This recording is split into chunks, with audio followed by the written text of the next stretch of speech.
I was actually taking a rest. सुबह से मैं classes ले रही हूँ ना, that's why. So कौन सा टॉपिक हमें शुरू करना है? Democracy, right? आज की हमारी डाउट क्लियरिंग सेशन है एंड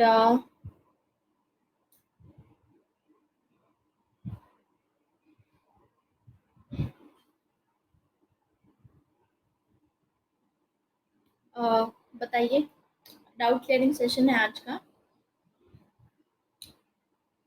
सो मुझसे बोला नहीं जा रहा है एक्चुअली. सुबह से मैं पढ़ा रही हूँ, धीरे धीरे बोलूँगी. चलो, क्या स्टार्ट करना है आज? यस.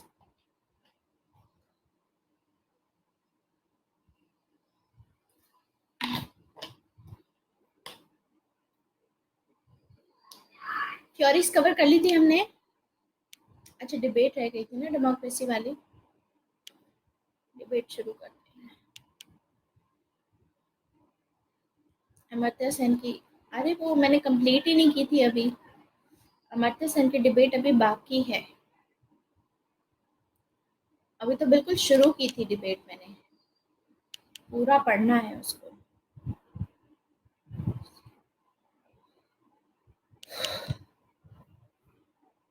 ली Kuan Yew versus Sen debate शुरू करते हैं.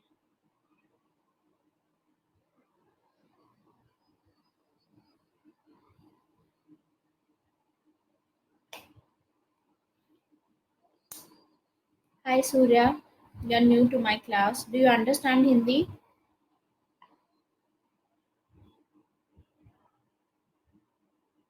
Yes, you do. Where are you from?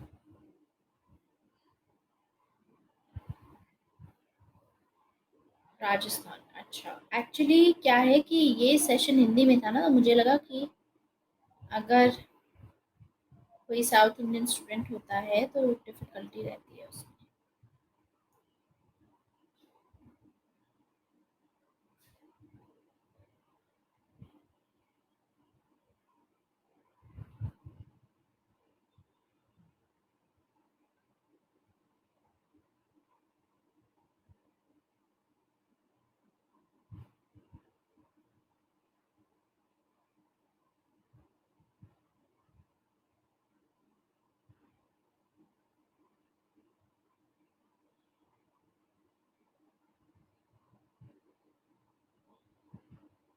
हाँ जी. आज पुराना टॉपिक है सूर्या, तो आपको करना क्या है, पुराने सेशन से पढ़ना शुरू करेंगे, लेसन नंबर 1 से. ठीक है. एंड वेस्टर्न पॉलिटिकल थॉट से शुरू कीजिए पढ़ना. धीरे धीरे करके स्टार्ट कर सकते हैं. इफ़ यू प्रेफर इंग्लिश, तो इंग्लिश का कोर्स 4 अक्टूबर से स्टार्ट हो रहा है, पॉलिटिकल साइंस का. तो you guys can even start with that course if you want. बाकी हिंदी वाला जितनी जल्दी रिवाइज करोगे उतना बढ़िया है. I tell you to stick to this Hindi course only. English में मत स्टिक कीजिएगा, क्योंकि हिंदी दिसंबर तक खत्म हो जाएगा, 15 दिसंबर तक. टाइम मैनेजमेंट कैसे कर रहे हो? करंट अफेयर भी थर्ड सब्जेक्ट भी चल रहा है. आप हिंदी में कंफर्टेबल हैं, कोई इशू नहीं है. ओके ओके, नो इश्यूज, ठीक है, कोई दिक्कत नहीं. तो फिलहाल आपको आई सजेस्ट यू कि आप फर्स्ट क्लास से देखना शुरू कीजिए. एंड डिस्कशन फॉरम है एक हमारा, जहाँ से आप नोट्स डाउनलोड करते हो सूर्या. तो डिस्कशन फोरम पे मैंने रिसेंटली एक पोस्ट डाला था टेलीग्राम ग्रुप का, सबसे लेटेस्ट रहेगा लिंक. हाँ, तो वो आपने ज्वाइन कर लिया था. तो टेलीग्राम ग्रुप लिंक ज्वाइन कर लेना. You will have my like direct contact in Telegram also. जब भी आपको कोई डिफिकल्टी हो, आप लोग कांटेक्ट कर सकते हैं मुझसे. ठीक है. अब टाइम मैनेजमेंट, यार टाइम मैनेजमेंट तो तुम लोग पूछो मत मुझसे. I am literally counting days on my fingers की 30th कब खत्म हो रही है, बिकॉज आज मैं 8 क्लासेस ले रही हूँ. This is my 5th class of the day. और क्योंकि एक भी दिन छुट्टी नहीं है, इतना एग्जॉशन हो चुका है, इसलिए मुझसे बोला भी नहीं जा रहा है, इसलिए मैं थोड़ा धीरे धीरे करके बोलूंगी आज आपकी क्लास में, ठीक है। एंड इसके बाद right after this class I have to take another class. उसके बाद शाम को 6:30 बजे, रात को 9 बजे फिर आपकी ऐसे राइटिंग की क्लास होगी। और कल भी ऐसा ही रहेगा, परसों भी ऐसा ही रहेगा, 1 अक्टूबर से सही रहेगा। एक्चुअली कुछ चेंजेस हुए थे रिसेंटली अन अकेडमी पे, तो उस वजह से भी number of classes, sessions, extra classes, special classes जो होती है फ्री वाली, वो बहुत बढ़ गई, उसकी वजह से बहुत ज़्यादा प्रॉब्लम हुई है। खैर,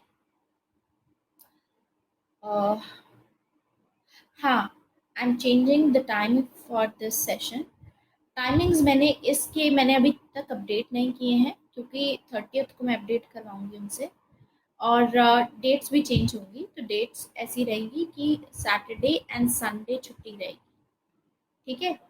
एंड मॉर्निंग में 9:30 क्लास रहा करेगी, 9:30 AM, 9, 9:30 से 11 बजे की क्लास रहा करेगी। इंग्लिश वालों की 8 से 9:30 है, ठीक है। एंड बाकी जो लोग हैं उनके 9:30, 9 से 11 रहेगी। सो Raghav, you are from South India, and like you have a difficulty in understanding Hindi at times.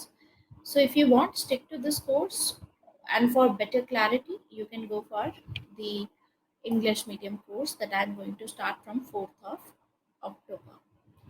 ठीक है, इंग्लिश में है। और आपके कोई फ्रेंड्स हो अगर जिनको ज्वाइन करना हो, अगर नया बैच, आई थिंक 1-2 बच्चों के मैसेजेस आए थे कि उनके फ्रेंड्स ने ज्वाइन करना है, so they can start from 4th of October। के बाद आंसर राइटिंग मिस हो जाएगा। हाँ, ये तो रहेगा, देखो रिकॉर्डिंग सेशन अलग रहेगा, आंसर राइटिंग के अलग रहेंगे। लेकिन आगे जब आंसर राइटिंग सेशन होगा नेक्स्ट टू नेक्स्ट मंथ, दिसंबर में आंसर राइटिंग ज़्यादा करेंगे हम लोग, क्योंकि तब तक मेरे पास टाइम भी होगा। अब रही बात इसकी, एक और क्वेरी आई थी कि इंटरनेशनल रिलेशन और करंट अफेयर्स कब शुरू हो रहा है, तो वो भी फर्स्ट वीक ऑफ अक्टूबर से शुरू होगा। इंटरनेशनल रिलेशन कोर्स जो स्टार्ट होगा that is going to be in English, Hindi में शुरू नहीं होगा अभी, क्योंकि हिंदी में दिसंबर में होगा ऑलरेडी। हिंदी में दिसंबर में हमारा एक आईआर का जो आपका जीएस बैच जो लोग देख रहे होंगे, आप में से कितने लोग जीएस बैच को फॉलो कर रहे हैं, जो बैच बी है हिंदी वाला? Nobody is following that batch. Okay, तो वो बैच है, उसमें बिकॉज मुझसे बोला गया था कि इंटरनेशनल रिलेशन पढ़ा दीजिए, तो वो बैच में रहेगा। और 2 घंटे की क्लास होगी, बोल बोल के थक जाएंगे। Anyways, first week of October से स्टार्ट होगा करंट अफेयर्स भी। करंट अफेयर्स के ऑलमोस्ट आई थिंक मैंने कैलकुलेट तो किया था कितने सेशन होंगे, लेकिन पॉइंट इज कि हर आपका जो PSIR होगा ये रोज चलेगा, लेकिन एक और कोर्स जो बाकी इंटरनेशनल रिलेशन का और करंट अफेयर्स का है, ये वीक में 2-3 दिन क्लासेस हुआ करेंगी इसकी, ठीक है। क्योंकि ये कोर्स 1 महीने में ख़त्म तो करना नहीं है, इसको मैं आगे भी कंटिन्यू करती रहूँगी जब तक ये फिनिश नहीं होता। करंट अफेयर्स, अब मुझे ये नहीं समझ में आ रहा कि I should take it in English और Hindi, even that's a big thing. Hindi English आप लोग क्या प्रेफर करते हैं? करंट अफेयर्स, आप लोग तो करंट अफेयर्स फॉलो कर रहे हैं ना अंश, आपको क्या ज़रूरत है? आपकी तो करंट अफेयर्स की क्लास होती है 11 बजे। बाइलिंगुअल, हिंदी इंग्लिश, ओके, ठीक है।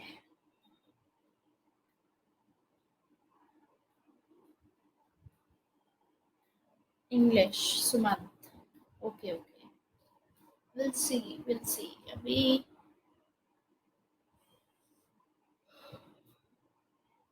देखेंगे।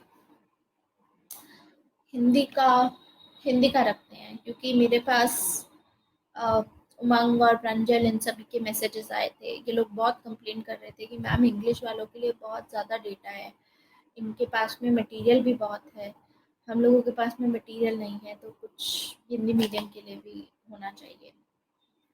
IR is going to be in English only, Devendra. because this IR course that I'm talking about, this is for batch number 6 IR। तो बैच नंबर 6 का जो बेसिक IR है वो इसमें रहेगा, सो दैट इज वाई ये English होगा पूरा। ठीक है, इंग्लिश वाले तो जतिन सर को फॉलो कर सकते हैं। हाँ, Jatin is there, there is Mudit Gupta is also teaching current affairs,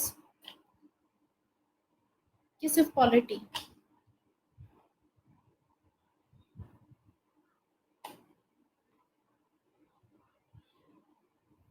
Aman sir Hindi में पढ़ाते हैं। Priyanka, don't know. ओके, कोई बात नहीं, चलिए शुरू करते हैं। Let's start from the debate.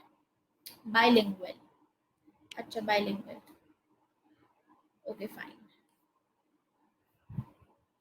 One educator is better so we don't get clash of timings। हाँ, that's true, but you can always watch the recordings also, Raghav। Hindi English में बात करते हैं, नॉर्मल हिंदी। हाँ हाँ, कोई इशू नहीं है, समझ ही गई हूँ मैं।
So we'll start with the debate about this democracy and development। कि डेमोक्रेसी बेहतर अगर है तो डेमोक्रेसी के चलते डेवलपमेंट होगी या नहीं होगी। अब जो इसके अगेंस्ट में है डेमोक्रेसी के, जो डेमोक्रेसी को सपोर्ट नहीं करते हैं, वो है Lee Kuan Yew. Lee Kuan Yew कौन है? Lee Kuan Yew is the founder of Singapore, president रह चुके हैं। एंड ली क्वान यू का कहना है कि अगर किसी देश को अपनी कंट्री को डेवलप करना है तो डेवलप करने के लिए जो मॉडल फॉलो करना चाहिए वो मॉडल चाइनीज मॉडल होना चाहिए रादर देन इंडियन मॉडल। क्यों? क्योंकि इंडियन मॉडल में डेमोक्रेसी है और डेमोक्रेसी एक वेस्टर्न ऑब्सेशन है। मतलब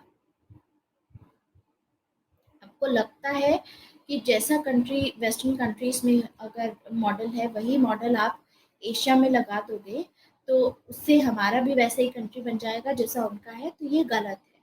क्योंकि ये सिर्फ आपका ऑब्सेशन है उसको लेकर के। ये अगर आप अपने एशिया में लगाते हो, अपनी कंट्री में कहीं लगाते हो, तो ये एशियन वैल्यूज के साथ में कंपैटिबल नहीं रहेगा। This will not be compatible basically.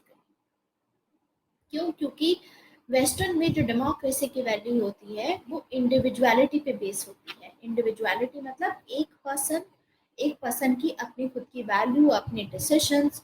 Asia में ऐसे नहीं होता। एशिया में जो कल्चर है वो कलेक्टिव कल्चर है। ठीक है, that is collective culture. So this is Lee Kuan Yew का पॉइंट। और ली क्वान यू इसीलिए बोलते हैं कि इंडिया में बहुत पोटेंशियल है। इंडिया हैज अनरियलाइज्ड पोटेंशियल जो कि इंडिया अभी तक फुलफिल नहीं कर पाया है। किसकी वजह से? डेमोक्रेसी की वजह से। तो इसीलिए किसी भी नेशन को अगर डेवलपमेंटल का मॉडल फॉलो करना है तो वो चाइना का मॉडल फॉलो करे। क्योंकि डेमोक्रेसी की वजह से बहुत सारी प्रॉब्लम्स होती हैं। डेमोक्रेसी से इनडिसिप्लिन आता है। जैसे हमने देखा कि लोकसभा में हमारे यहाँ पे आपस में फाइट करते रहते हैं सारे पॉलिटिशियंस, तो लॉस पे काम नहीं हो पाता है, गवर्नेंस पे काम नहीं हो पाता है। ऐसे ही देखते हैं हम कि जो लीडर्स होते हैं डेमोक्रेसी के चलते they have to go for populist policies, ऐसी पॉलिसीज लेकर के आते हैं जिससे कि इन्वेस्टमेंट आप नहीं कर पाओगे, लोगों की रियल टर्म्स में भलाई नहीं होती। जैसे यूपी सरकार ने अभी रिसेंटली फार्मर जो लोन था वो वेव ऑफ किया है, ठीक है, फार्मर लोन्स जो उनको दिए गए थे उसको माफ कर दिया कि उनको अब कोई लोन का वापस नहीं करना है पैसा। तो ऐसी प्रैक्टिस सही नहीं रहती। Eight the same time democracy के चलते करप्शन भी बहुत होती है। तो ये रीज़न है कि इंडिया के अंदर जो पोटेंशियल है, इंडिया वो पोटेंशियल अपना रियलाइज नहीं कर पाएगा, ठीक है। तो ये पोटेंशियल इसमें रियलाइज नहीं हो पाएगा, अपना पोटेंशियल फुलफिल नहीं कर पाएगा, क्योंकि इंडिया की जो ब्यूरोक्रेसी है, जो पॉलिटिशियंस हैं, जो ब्यूरोक्रेट्स हैं, उनका एक राइट माइंडसेट नहीं है, पॉलिटिकल विल नहीं है उनके अंदर में। राइट माइंडसेट मतलब करप्शन करते हैं ये लोग। डेवलपमेंट को लेकर के अगर आपको अपनी कंट्री में डेवलपमेंट लानी है तो उसके लिए आपको एक सही माइंडसेट होना चाहिए, तभी आपकी कंट्री में डेवलपमेंट होगी। लेकिन इसको फिर चैलेंज करते हैं अमर्त्य सेन। अमर्त्य सेन का कहना है, ये इसको कैसे काउंटर करते हैं, कैसे चैलेंज करते हैं, कि सबसे पहले जो आप बोल रहे हो कि एशिया की अपनी खुद की वैल्यूज हैं और डेमोक्रेसी तो वेस्टर्न कंट्रीज की वैल्यू है, वेस्टर्न कंट्री का ऑब्सेशन है, तो ये गलत है। क्यों? क्योंकि एशिया होमोजीनियस नहीं है। Asia is not homogeneous. Homogeneous का क्या मतलब होता है? मतलब एशिया एक समान कल्चर नहीं है, सबका चेंज होता है, ठीक है, सबका वेरिएशंस है। जिस जिस कंट्री में जाओगे आप, उस कंट्रीज में अलग अलग कल्चर आपको देखने को मिलेगा, अलग अलग प्रैक्टिसेस है, डाइवर्सिटी है, तो होमोजेनिटी नहीं है।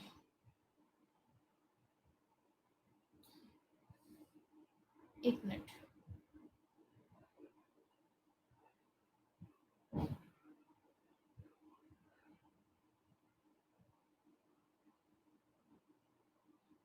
ठीक है, जैसे एशिया में इंडिया का जो अपना कल्चर है, अमर्त्य सेन बोलते हैं कि इंडिया के कल्चर में डेमोक्रेटिक वैल्यूज थी।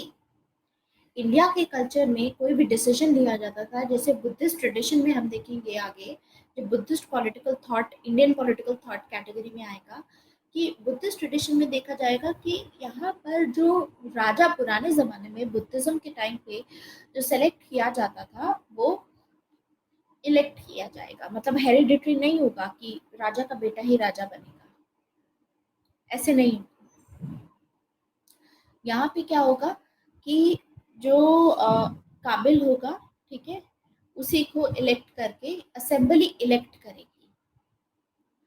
तो यानी इंडिया में हमेशा से डेमोक्रेटिक कल्चर रहा है। इसके अलावा इंडिया में प्लूरलिज्म भी रहा है। इंडिया में अलग अलग कल्चर, अलग अलग रिलीजन के लोग आके रहे हैं, और कभी भी इंडियंस ने उसके ऑपोजिट कुछ ऐसे आवाज़ नहीं अपनी उठाई। हमेशा से इंडियंस काफ़ी फ्रेंडली रहे हैं इन सभी के साथ, सभी का अच्छे से स्वागत किया, सभी को वेलकम किया है इंडिया में। एट द सेम टाइम एक और बात जो बोली गई वो ये बोली अमर्त्य सेन ने कि इंडिया में टॉलरेशन का भी आइडिया है। इंडिया में जब लोग अपने मुताबिक अपनी प्रैक्टिसेस फॉलो करते हैं तो टॉलरेशन के शुरू से ही प्रिंसिपल्स हमको देखने को मिलेंगे एंशंट इंडिया से।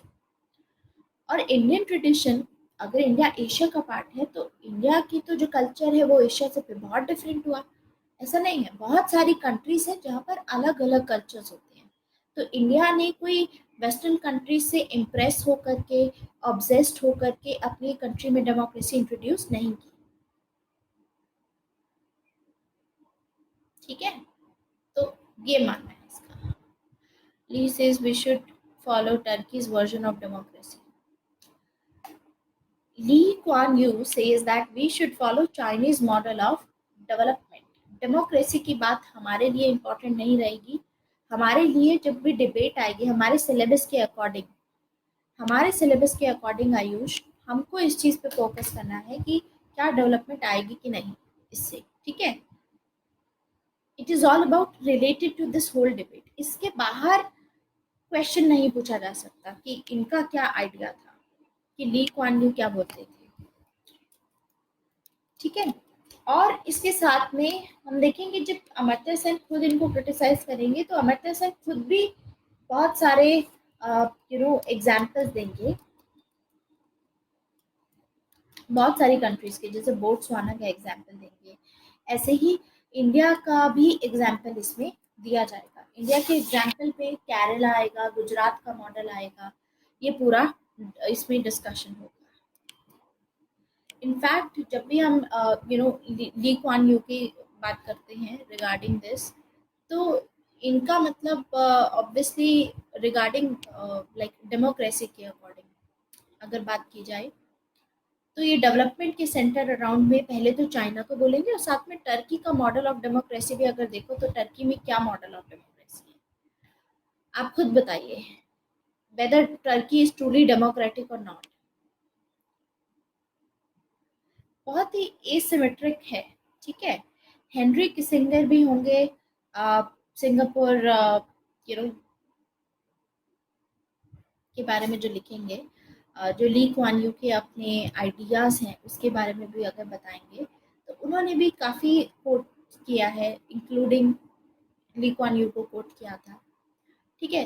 तो इनका भी यही सेम चीज़ थी रिगार्डिंग ली क्वान यू कि सेम चीज़ फॉलो करनी चाहिए. ठीक है. तो इनके थीसिस में like how bad is democracy for Asia, तो जो वेस्टर्न वाला मॉडल है वो नहीं होगा यहाँ पर. Like let me tell you a lot about this. Like there is this hypothesis, ऐसा हाइपोथेसिस है that democracy will actually hurt the economic growth and development of a country. ठीक है. And this hypothesis is the Lee thesis. Now ये बोलते हैं Turkey में भी तो सॉर्ट ऑफ डिक्टेटरशिप आपको देखने को मिलेगी. कहने के नाम पे डेमोक्रेसी है लेकिन है टर्की में डिक्टेटरशिप ही, क्योंकि टर्की में जो चीज़ फॉलो की जाती थी, अब टर्की में जब रिफॉर्म्स आए रिसेंटली पिछले 1-2 सालों में आपने देखा होगा टर्की में जो गवर्नमेंट थी अब प्रेसिडेंशियल मॉडल में चेंज हो गई है. ठीक है. तो प्रेसिडेंशियल में चेंज हो चुकी है और सारा कंट्रोल उन्होंने अपने हाथ में ले लिया है अब. तो टर्की में डिक्टेटरशिप सॉर्ट ऑफ ही है, समझे. तो the model of democracy is talking about is very close to the model of democracy that we see in China. तो आपको सिर्फ टर्की का एग्जाम्पल लिखना है. ठीक है. तो ये बेसिकली यही डिस्कस करेंगे कि डिक्टेटरशिप जैसे जैसे एशिया में है, चाइना में है, वो बेनिफिशियल रहती है ग्रोथ के लिए. तो कुछ आर्ग्यूमेंट्स अपने देते हैं ये, एंड उसमें यही रहेगा कि जो भी अपनी डिक्टेटरशिप करेंगे इसमें, क्योंकि अगर देखो टर्की में भी अगर डिक्टेटरशिप आई है तो टर्की में सारी पावर चली गई टर्की के प्रेसिडेंट के पास में. अब वो चाहे अपने हिसाब से कहीं पे भी इन्वेस्ट कर सकते हैं जीडीपी में. डेमोक्रेसी में इन्वेस्टमेंट आप अपने हिसाब से नहीं कर सकते, क्योंकि लोग आपको अकाउंटेबिलिटी रहेगी आपकी, लोग आपको अकाउंटेबल मान सकते हैं उस चीज़ के लिए. ट्रांसपेरेंसी रहेगी इनकी सब डेमोक्रेसी, जिसकी वजह से नहीं हो पाएगा. हम देखेंगे कि जो इन्वेस्टमेंट जीडीपी में जहाँ पे किया जाना चाहिए इन केस वो डेमोक्रेसी में नहीं होगा. लेकिन काफ़ी डिबेट के बाद में ये भी बोल सकते हो कि ऐसा कोई सिग्निफिकेंट इफेक्ट नहीं होता है ऐसा डेमोक्रेसी की वजह से ग्रोथ पे, एंड उसी के बेसिस पे at the end Lee Kuan Yew के थीसिस को सपोर्ट करने वाले होंगे हेनरी किसिंगर. ठीक है. So like more of this if you want to know तो फिर वो टर्की में चला जाएगा, और टर्की का तो प्रेसिडेंशियल सिस्टम और ये सब चीज़ें हमको पढ़ने की ज़रूरत नहीं है, and that is a part of international relation at the same time. बस इतना याद रखिए कि इनका क्या कहना था, और अगर ये बोल रहे हैं तो टर्की के हिसाब से बोल रहे हैं, और थोड़ा आइडिया एसोसिएट कर लो। आगे डिटेल में मत जाना इससे, ठीक है, because that is not even part of our debate. और हमको ये क्वेश्चन मैक्सिमम 15 नंबर में आएगा, और 15 नंबर में टर्की का कोई नहीं पूछेगा, ठीक है। अब बारी आती है अमर्त्य सेन की। हम बात कर रहे थे कि अमर्त्य सेन बोलते हैं कि एशिया होमोजीनियस नहीं है, एशिया इज हेट्रोजीनियस, एशिया में हेट्रोजेनिटी है। और हेट्रोजेनिटी के हिसाब से इंडिया का अपना कल्चर है, तो इंडिया ने ऐसा नहीं है कि बाहर के कंट्री से इम्प्रेस होकर के, ऑब्सेस्ड होकर के अपनी कंट्री में डेमोक्रेसी इंट्रोड्यूस की। ये इंडिया के ट्रेडिशन का पार्ट रहा है। ये सब बातें ये बोलते हैं अपने बुक में, आर्ग्यूमेंटेटिव इंडियन में। इसीलिए ये खुद बोलते हैं कि एशिया में एक सेट ऑफ वैल्यूज नहीं है, एशिया में बहुत सारी वैल्यूज हैं, जिसमें से डेमोक्रेटिक वैल्यू भी उसका पार्ट है। लेकिन साथ ही साथ इन्होंने एक्नॉलेजमेंट ये जरूर दिया कि हाँ, चाइना ने जो किया है वो काबिल तारीफ है, क्योंकि चाइना ने जो अचीवमेंट्स पाई हैं, मान लो इंफ्रास्ट्रक्चर के केस में देख लो कितने डेवलपमेंट हुई है। सिर्फ ऐसा नहीं है इंफ्रास्ट्रक्चर डेवलपमेंट में हुआ है, चाइना ने ह्यूमन डेवलपमेंट में भी काफी काम किया है पिछले कुछ सालों में, जिससे बहुत तेजी से वहां पर पॉवर्टी कम हुई है। जैसे चाइना ने वोकेशनल एजुकेशन स्टार्ट की। आप लोगों को वोकेशनल एजुकेशन का पता है, जिसमें जिस भी फील्ड में आपको जाना है, उस फील्ड में आप लोग लर्न करते करते साथ में ट्रेनिंग भी करो, काम भी करो साथ में उसी फील्ड में, ठीक है। So that is vocational education.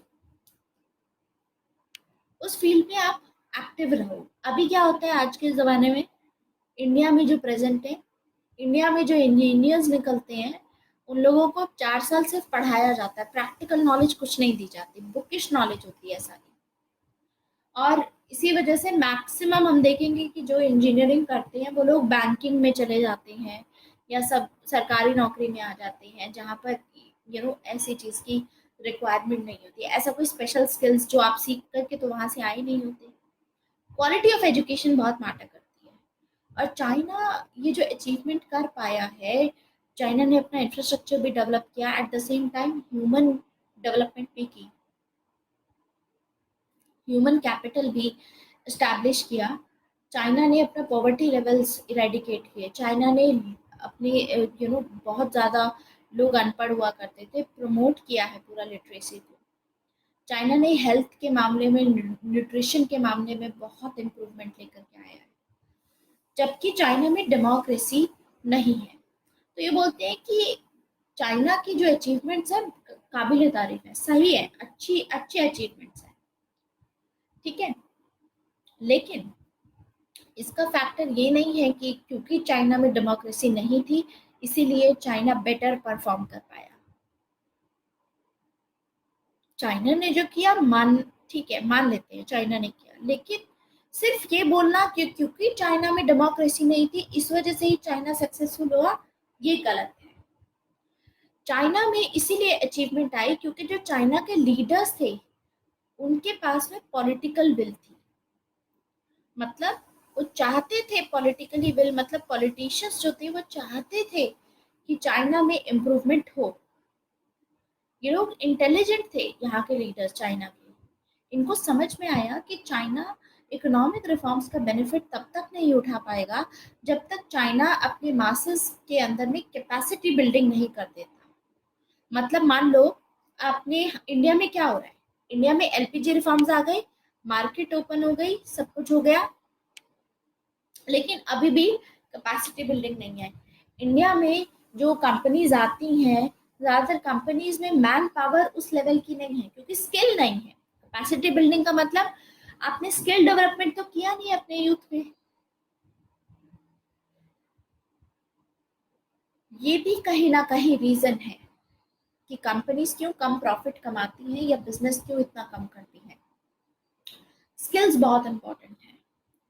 आज के टाइम पे कितना पैसा तो इनको स्किल डेवलपमेंट में करना पड़ता है। लाइक आप लोगों में से जो लोग इंजीनियर्स होंगे, मैक्सिमम क्या होता है, आप लोग पढ़ाई करके निकल जाते हो, ठीक है, एंड फिर उसके बाद में जब आपकी प्लेसमेंट होती है, मान लीजिए इन्फोसिस में प्लेसमेंट हुई, 25,000 की आपकी जॉब लगी, इन्फोसिस में प्लेसमेंट होती है शुरुआत में, पैकेज मिला आपको, और शुरू के 6 महीने 1 साल सिर्फ आपको ट्रेनिंग पीरियड होता है वो आपका, उसमें आपको वो ट्रेन करते हैं, आपको स्किल करते हैं, स्किल प्रोवाइड करते हैं। बिकॉज कॉलेजेस में ऐसा नहीं होता, बुकिश नॉलेज होती है, तो उनको स्पेंड करना पड़ता है। और वही पैसा अगर वहाँ स्पेंड ना करके अगर ऑलरेडी कॉलेजेस में ही स्किल डेवलपमेंट होती, वहीं पे वोकेशनल एजुकेशन होती, तो जो लोग ऐसी एमएनसीज में जॉब पा रहे हैं उनका भी तो ज़्यादा रहता सैलरी स्ट्रक्चर। तभी तो बोलते हैं जितना स्किल होगा धीरे धीरे करके सैलरीज बढ़ती जाती हैं, क्योंकि आप उतना उस जॉब में निपुण होते जाते हो। शुरुआत में आप नहीं होते हो, इसलिए सैलरी कम होती है आपकी। समझे? सो दिस इज द थिंग। तो चाइनीज लीडर ने ये बात बहुत अच्छे से समझी थी, एडम स्मिथ की। एडम स्मिथ का विजडम जो था वो क्या बोलते थे, एडम स्मिथ का कहना था कि अगर आपको अपने देश की इकोनॉमिक ग्रोथ बढ़ानी है तो आपको अपने कंट्री का जो लेबर है, जो लेबर होता है आपकी कंट्री का, वो क्वालिटी लेबर होना चाहिए, क्योंकि economic growth is directly proportional to quality of labour. जितना बढ़िया लेबर होगा आपकी कंट्री का, जितना स्किल्ड होंगे वो लोग, उतना ही ज्यादा इकोनॉमिक ग्रोथ होगी आपकी कंट्री की। ये बात बोली अमर्त्य सेन ने कि उन्होंने ये चीज समझी है एडम स्मिथ के फॉर्म में। जो एडम स्मिथ ने अपनी टीचिंग्स दी उन्होंने अप्लाई करके वहां पर इम्प्लीमेंट किया। तो जानना एक अलग चीज होती है, जानते तो इंडिया में भी है ये चीज, लेकिन करता कोई नहीं है, क्योंकि वो पैसा जो स्किल डेवलपमेंट में लगाया जाएगा, फिर करप्शन में कौन खाएगा? करप्शन में पैसा नहीं मिलेगा अगर डेवलपमेंट में लगाया तो ये बात बोल करके अमर्त्य सेन ने काउंटर किया ली क्वान यू को। अब साथ में ली क्वान यू के अपने थीसिस में कुछ फॉल्ट थे, बहुत सारी जो चीजें इन्होंने सोची थी, जो एजम्पशंस किए थे वो भी गलत थे, उस पे ऑब्वियसली सवाल खड़े किए जा सकते हैं। जैसे पहला फॉल्ट बताती हूँ, बोट्सवाना। बोट्सवाना का एग्जांपल लेते हैं।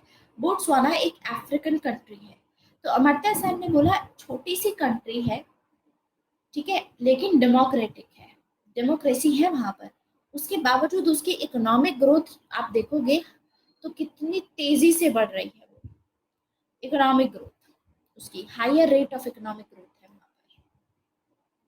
तो अमर्त्य सेन ने ये इसीलिए सजेस्ट किया कि सिर्फ डेमोक्रेसी एक लौता फैक्टर नहीं होता जिसकी वजह से इंडिया की पुअर परफॉर्मेंस है।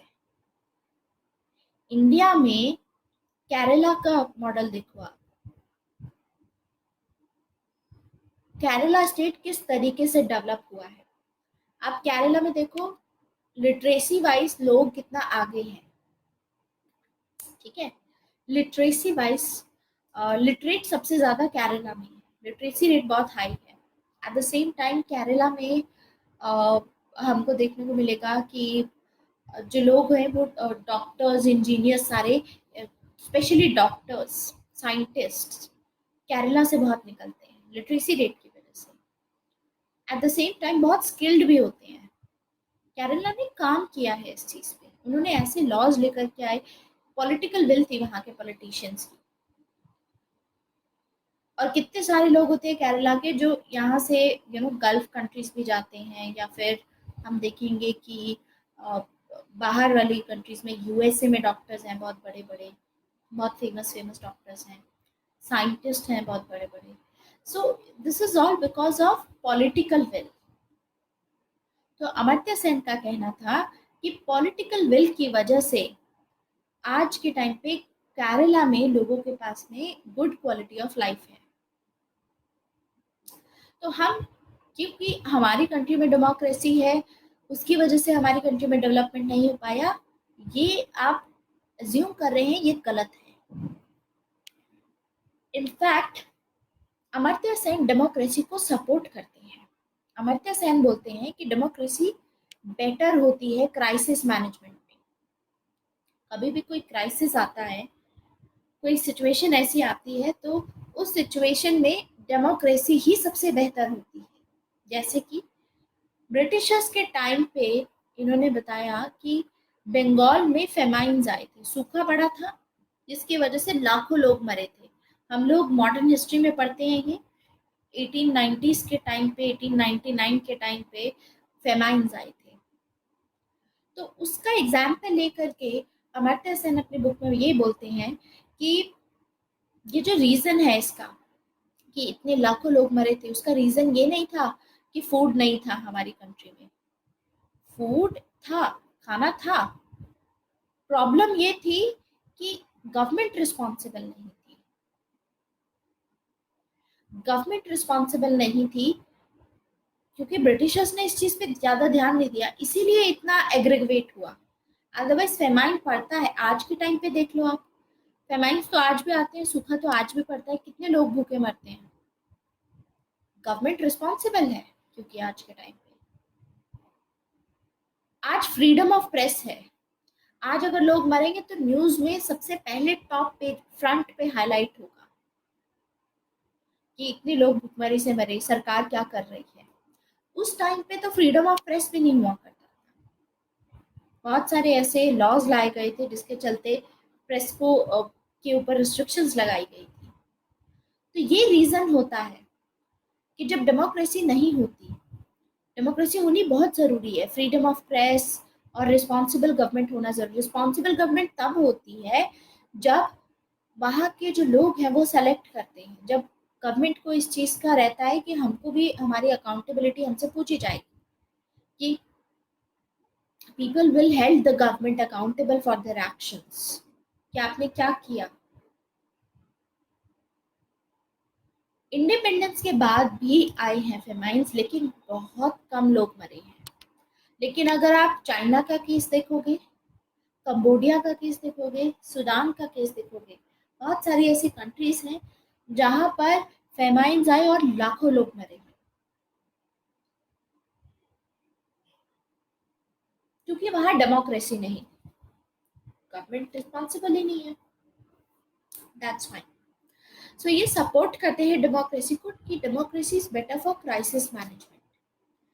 तो अमर्त्य सेन का मानना था कि डेमोक्रेसी, मैंने आपको शुरुआत में क्या बताया था, अमर्त्य सेन ने बोला था कि democracy is having an intrinsic value, instrumental value, intrinsic value, and educative value. Yes, what is your query, Shubham?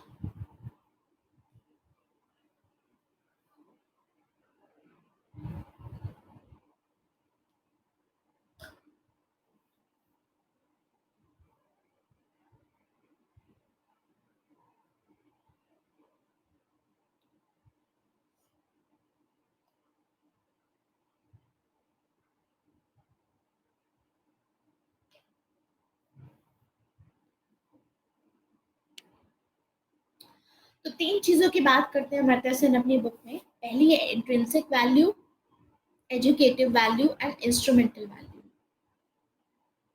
देखो, सबसे पहली बात इंट्रिंसिक वैल्यू होती है। एक you know educative, like democracy से आपको बहुत चीजें पहले एजुकेटिव कवर करते हैं। अगर आपके देश में, okay let me right it, और एक एक करके एक एक वैल्यू को समझाऊंगी मैं। तीन वैल्यूज की बात की है, educative, instrumental and intrinsic.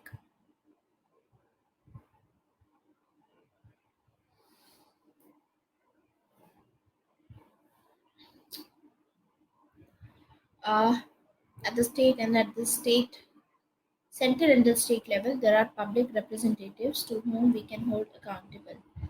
But at the same sub-state level, like at district level, why there is no representative at the district level? Why? Because isn't this the striking idea of democracy? As we have DM as district head. हाँ, that's what I'm telling you. Local self government वाला जो topic है, इसको आगे हम पंचायती राज institution में cover करेंगे। वहां देखेंगे कि इस्टेब्लिश तो किया गया, उसके बावजूद they were not given teeth to bite. समझे? इनकी जो पावर दी गई है पंचायती राज इंस्टीट्यूशन की, इनके पास पावर आती है स्टेट गवर्नमेंट से। स्टेट गवर्नमेंट से मतलब ये पावर डेलीगेटेड पावर है, ये इनकी ओरिजिनल पावर नहीं है। These are the delegated power. तो डेलीगेशन में स्टेट इन पे कंट्रोल रखता है। जैसे सेंटर स्टेट पे काफी हद तक कंट्रोल रखता है, वैसे ही स्टेट गवर्नमेंट पंचायती राज इंस्टीट्यूशंस पे डायरेक्ट कंट्रोल रखता है। एंड बिकॉज ऑफ दैट हमारे यहाँ पे डेमोक्रेसी है, दो टाइप की होती है। देखो, डेमोक्रेसी होती है प्रोसीजरल, हमने कल बताया था मैंने आपको, एक होती है प्रोसीजरल, एक होती है सब्सटैंटिव। ठीक है? तो यहाँ पर प्रोसीजर तो फॉलो किया जा रहा है, प्रोसीजर के नाम पे बोला जा रहा है कि एम्पावरमेंट हमने कर दिया इनका। ठीक है? लेकिन ये जो इंस्टीट्यूशन इनके लिए बनाए गए, वो इंस्टीट्यूशंस के पास में खुद के अपने टैक्सेस लेवी करने के लिए इनके पास में राइट्स नहीं है। They can not be independent. इनको हमेशा अपनी फंडिंग के लिए स्टेट पे डिपेंड करना पड़ेगा। तो स्टेट जैसा बोलेगी वैसा ही ये लोग करेंगे। So yes, that is the striking idea of democracy. But this is the democracy. Democracy आप कैसे परसीव कर रहे हो ये भी मैटर करता है, क्योंकि डेमोक्रेसी तो प्रोसीजर वाइज डेमोक्रेसी हो गई। कुछ लोग तो बोलते हैं प्रोसीजर ही चाहिए होता है डेमोक्रेसी के लिए, और कुछ नहीं चाहिए होता। Then there are other people, those who want empowerment of masses, those who want substantive democracy, जो चाहते हैं कि जो नॉर्मेटिव डेमोक्रेसी है वो रहे। आया समझ?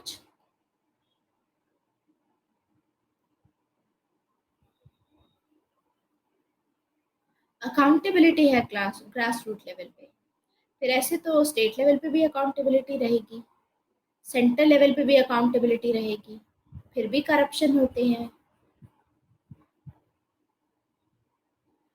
डिस्ट्रिक्ट पे क्यों नहीं है? District will be accountable to the state. ठीक है? और डिस्ट्रिक्ट पे इसलिए नहीं है क्योंकि स्टेट गवर्नमेंट ही डिस्ट्रिक्ट गवर्नमेंट को पूरा हैंडल करती है, वहीं पे उसी के फेवरेट जो ब्यूरोक्रेट्स होते हैं, डीएम्स होते हैं, वो वहीं बैठते हैं। जो नहीं फेवरेट होते हैं उनका ट्रांसफर नक्सल एरियाज में हो जाता है। This is the reality. ठीक है? So next is educative values, instrumental values, and intrinsic value. So Amartya Sen believes that whenever there is democracy, crisis of management is excellent. अच्छा, आप you want me to okay explain that.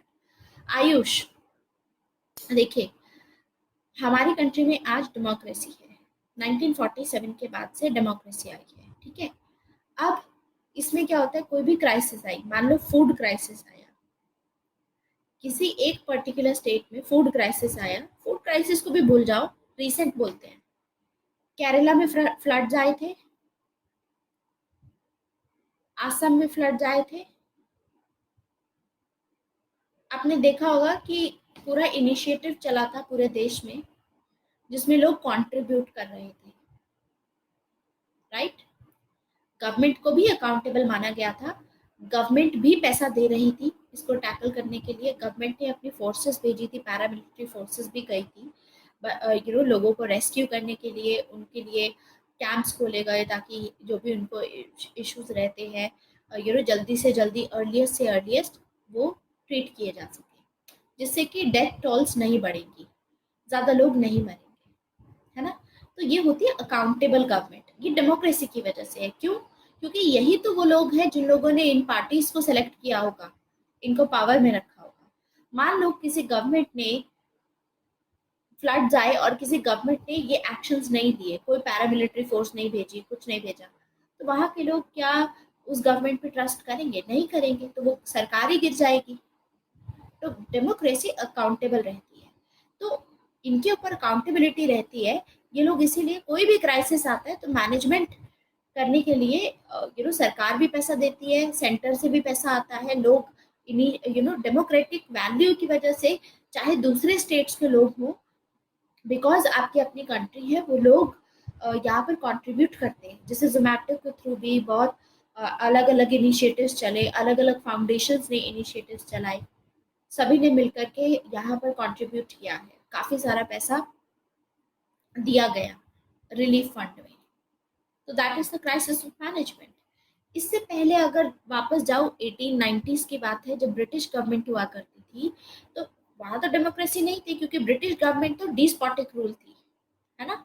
It was a benevolent despotism. ये लोग directly हम पे rule कर रहे थे, accountable नहीं थे, हमने नहीं चुना था इन्हें। That is benevolent despotism. So this is what they were doing. तो अगर ये लोग हमारे लिए कुछ नहीं भी करेंगे तो कोई इन पे सवाल तो खड़ा करेगा नहीं। तो अगर गवर्नमेंट चाहती तो इस पूरे इशू को, जो फेमाइन्स आए थे, इसमें जो नंबर ऑफ लोग मरे हैं, वो डेथ टोल्स का नंबर कुछ थाउजेंड्स में रहता, लेकिन वो लैक्स में चला गया, क्योंकि कोई एक्शन नहीं लिया। डेमोक्रेसी होती है तो अकाउंटेबिलिटी होगी, तो एक्शन भी लेगी वो गवर्नमेंट।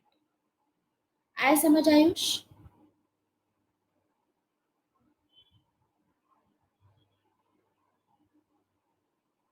ठीक है। अब एक और इंसिडेंट बताती हूँ, if I am not wrong about that incident. तो आप लोगों को पता होगा, 1986 याद करो, एक बहुत बड़ा इवेंट हुआ था, चेर्नोबिल। चेर्नोबिल इंसिडेंट के बारे में सबको पता है, रशिया में हुआ था ये। रशिया का जो वहां पर न्यूक्लियर पावर प्लांट था, तो उसकी वजह से वहां की पूरी जो टाउन थी, गवर्नमेंट ने कुछ नहीं किया, लाखों लोग मारे गए वहां पर। लाखों क्या, पूरी पूरी टाउन। काफी उसके आज भी इनफैक्ट रेडियो एक्टिव डिके की वजह से, यस, तो रेडियो एक्टिव डिके की वजह से आज भी वो पूरा जोन है ना, हैबिटेबल नहीं है। आज उसको गोस्ट टाउन माना जाता है। रिसेंटली शायद ये न्यूज में भी था काफी अभी, क्योंकि चेर्नोबिल वाला जो एक सीरीज आई है, राइट, हॉटस्टार पे भी 5 एपिसोड की series, you should see that. मतलब बहुत ही कंट्रोवर्शियल था वो। वहां पर यू नो बहुत सारे लोग मरे। आज भी वहां पर दैट्स अ गोस्ट टाउन, जहाँ पर कोई नहीं जाता है, फिर भी अभी भी लोग जाते हैं, पता है, उसको एक टूरिस्ट प्लेस की तरह देखा जाता है। एंड जिसकी वजह से कैंसर से लोग बहुत मर रहे हैं, जिसके चलते उनकी आने वाली जनरेशन जो है, जिन लोगों को वहां से रेस्क्यू भी किया गया, बिकॉज काफी दिनों तक तो किया ही नहीं गया था, the government was trying to contain it, तो उसके कॉन्सिक्वेंसेस देखने को मिले। तो ये रिस्पॉन्सिबल गवर्नमेंट को रिफ्लेक्ट करता है, क्योंकि वहां पर डेमोक्रेसी थी नहीं। 1986 की हम बात कर रहे हैं, 1986 में कम्युनिस्ट था रशिया, तो डेमोक्रेसी नहीं थी, अकाउंटेबिलिटी नहीं थी। आज रशिया में फिर भी डेमोक्रेसी है। Obviously it is moving towards थोड़ा बहुत फिर से वापस हल्का सा वो आ रहा है, डेमोक्रेसी पे रिस्ट्रिक्शन वहां पर, लेकिन ये इंसिडेंट हुआ था। Even you can coat this incident also if you want in example democracy को लेकर के। Democracy is always good for this crisis management. ठीक है। अब इसके अलावा अब बारी आती है डेमोक्रेसी की कौन कौन सी वैल्यूज होती हैं अकॉर्डिंग टू अमर्त्य सेन। उसके बाद हम कॉस्मोपॉलिटन मॉडल ऑफ डेमोक्रेसी देखेंगे। ठीक है। अगला मॉडल मतलब क्या बोला है बाकी सब थिंकर्स ने, जैसे डेविड हेल है जो कॉस्मोपॉलिटन पे बात करते हैं, कॉस्मोपॉलिटन हमारे स्कॉलर है। तो अमर्त्य सेन बोलते हैं एजुकेटिव वैल्यू है, इंस्ट्रूमेंटल वैल्यू है, इंट्रिंसिक है। सबसे पहले एजुकेटिव पे बात करते हैं। एजुकेटिव के हिसाब से आप देखोगे कि जब जहाँ डेमोक्रेसी होती है वहां पर freedom of speech and expression होता है, तो सामने वाले के साथ में डायलॉग इनिशिएट होगा, उससे आपको बहुत कुछ सीखने को मिलता है दूसरे लोगों से, freedom of speech and expression के चलते। सो डेमोक्रेसी इज एजुकेटिव वैल्यू, आपको बहुत सारी चीजें पता चलेंगी डेमोक्रेसी के चलते। ठीक है। आपकी लाइफ और बेहतर होगी। Eight the same time democracy is an instrumental value. Democracy एक ऐसा इंस्ट्रूमेंट की तरह काम करता है, ठीक है, एक ऐसा जरिए की तरह काम करता है जिसके चलते आप अपनी खुद की पर्सनालिटी को भी डेवलप कर सकते हैं। आपकी पर्सनालिटी अगर आपको एक डेमोक्रेटिक कंट्री में ही कर सकते हो, जहाँ पर रिस्ट्रिक्शंस होंगी, जहाँ पर ऑटोक्रेटिक अगर गवर्नमेंट होती है, तो वहां पर तो हम नहीं कर सकते अपने मुताबिक, you have to follow the rules only. यहाँ पर एटलीस्ट फ्रीडम का स्कोप दिया जाता है, तो it's a instrumental value. Using democracy as an instrument, you can enhance your personality. At the same time intrinsic value होती है। इंट्रिंसिक का क्या मतलब है, अब यहाँ पर आता है मेन चीज। ऐसा होता है, आज अगर मान लीजिए मैं आपको बोलती हूँ कि आपको 2 लाख रुपए दिए जाएंगे, ठीक है, साल में 2 लाख रुपए दिए जाएंगे हर किसी को, लेकिन you have to give up your political rights. अपने जो पॉलिटिकल राइट्स हैं वो गिव अप कर दीजिए। तो क्या आप करेंगे? मतलब आपको 2 लाख रुपए दिए, अब आप जैसे भी स्टेट आपको बोलेगा आपको वैसा रहना पड़ेगा।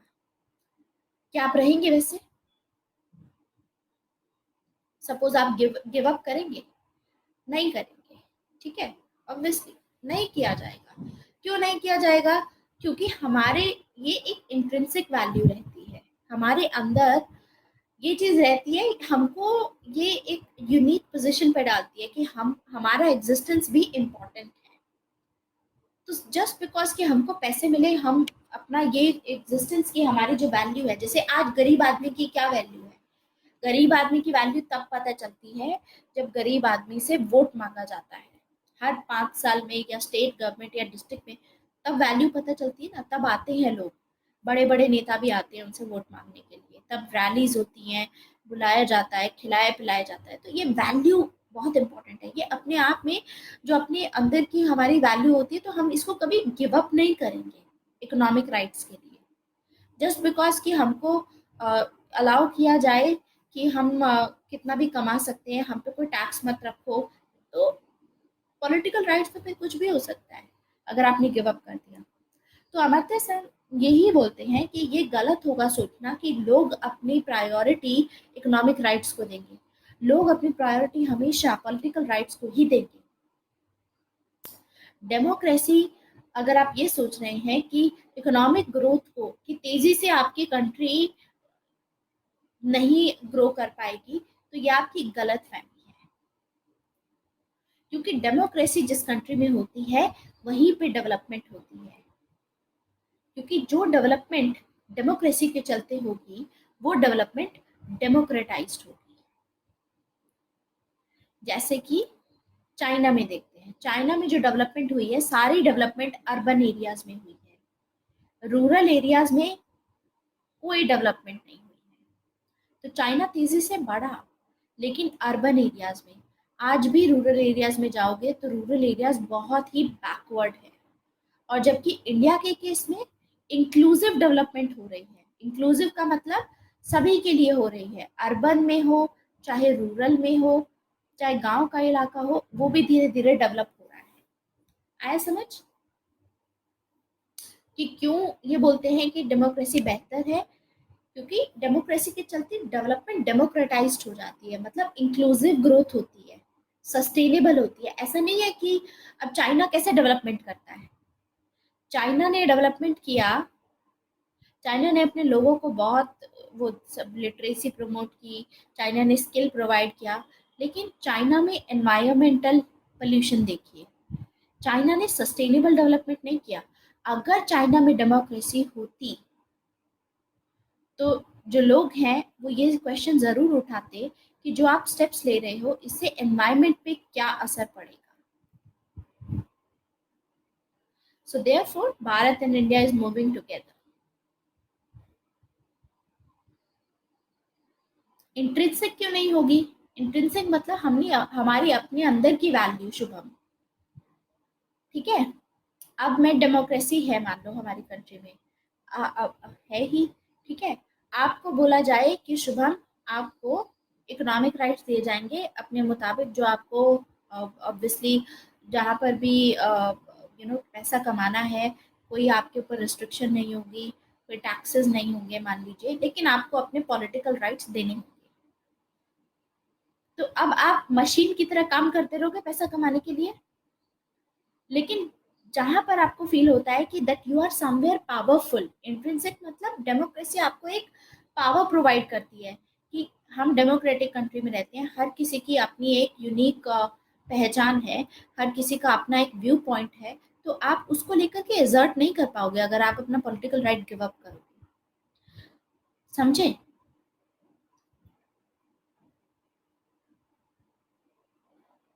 There are restrictions. There are rights provided by the Constitution, isn't it? Somehow it limits our freedom too. अब ये तो डिबेटेबल चीज हुई ना कि कॉन्स्टिट्यूशन, अब ये तो जनरल विल पे आ गया फिर कि वहां तो जनरल विल बोल करके हम पे अप्लाई कर दिया, तो क्या हम वो फॉलो करेंगे? तो दूसरे की डिग्निटी के लिए भी तो आपको करना पड़ेगा।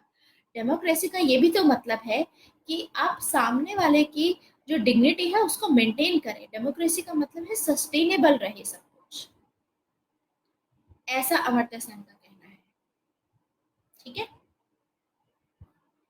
इट इज नॉट, आप कौन सी फ्रीडम की बात करें? Do you want to kill someone and you want कि आपको राइट दिया जाए कि कुछ भी करो? हार्म प्रिंसिपल की तरह काम करेगा। आप किसी को ऐसे नुकसान नहीं पहुंचा सकते। जो चीज अलाउड है पॉजिटिव मैनर में, वो चीज आपको अलाउ की जाएगी डेमोक्रेसी में। लेकिन चाइना में तो वो भी चीज अलाउ नहीं की जाती।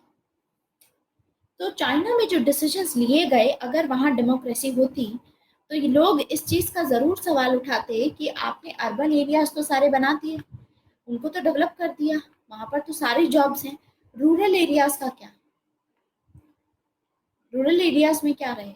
अभी भी कुछ मूवीज अगर आप देखोगे कि चाइना के रूरल एरियाज में आप लोग जाओगे, जैसे यूट्यूब पे भी बहुत सारी ऐसी वीडियोस अवेलेबल होती हैं जिसमें लाइक फूड से रिलेटेड बहुत आपको देखने को मिलेगा। तो फूड रिलेटेड कि वहाँ के जो लोग होते हैं कितना काम करते हैं और वो दूर दूर तक जाते हैं, they search things and then they bring that back, sell करते हैं। तो वहाँ तो कोई डेवलपमेंट नहीं है। वहाँ पर तो इनफैक्ट कोई रोड्स और ये सब चीज़ें उस हिसाब से नहीं बनाई गई हैं। So this is what we see कि अर्बन में डेवलपमेंट है, रूरल में नहीं है, तो इंक्लूसिव नहीं है, सस्टेनेबल नहीं है। जब तक आप लोगों को पावर नहीं दोगे तब तक आपकी कंट्री में सस्टेनेबल और इंक्लूसिव ग्रोथ होगी ही नहीं, वरना कुछ लोग फिर पीछे ही छूट जाएंगे। सो ये आइडिया है इनका कि डेमोक्रेसी में बेशक से स्लो हो लेकिन होगी इंक्लूसिव, सभी को साथ में लेकर के चलेंगे। अब आया समझ? To sustain economic right one need to have the political rights too. Exactly, even that's true Himani. कल को आज आपको इकोनॉमिक राइट्स कुछ दे दिए, कल को पॉलिटिकल राइट्स ले लिया आपसे और फिर पॉलिटिकल राइट्स अब आपके पास में है नहीं और इकोनॉमिक राइट्स चेंज कर दिए आपकी, तो आप क्या कर लोगे? You can not do anything. Political rights ही बहुत एसेंशियल है, आपको किसी भी एक्सप्लॉयटेशन से और इससे बचाते हैं। What is not true in case of China?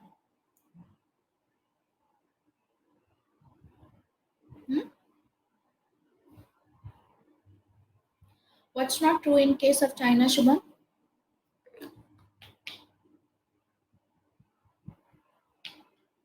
Economic rights go simultaneous with political rights. Yes, that's true. And that's not true in case of China. ठीक है, अब ये खत्म हो गया। किसी का डाउट है इसमें?